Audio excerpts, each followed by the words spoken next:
মাথা গরম করে কিংবা ব্যক্তিগত স্বার্থের কথা চিন্তা করে কোনো সমস্যার সমাধান হয় না।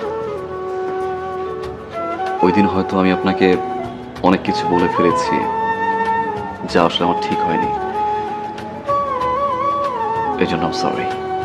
আরেকটা বিষয়, দুজন মানুষের মাঝে মতের অমিল, সিদ্ধান্তের অমিল হতেই পারে, কিন্তু আপনি তো বলেছিলেন কাউকে ভালোবাসলে ভালোবাসা মানুষটাকে মানিয়ে নিয়ে চলতে হবে, মেনে নিতে হয়। আমি না হয় তাই করবো। একটাই রিকোয়েস্ট আমার, একটা বছর আপনি আমার সাথে থাকুন। আই প্রমিস 1 বছরের ভিতরে আমি চলে আসবো।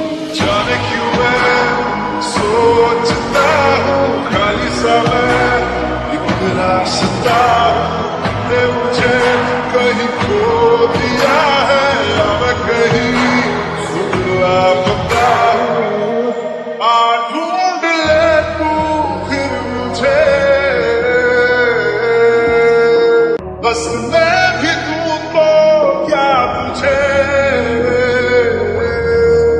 आशिकी बाजी है ताशिकी, टूटते बनते विश्वास की।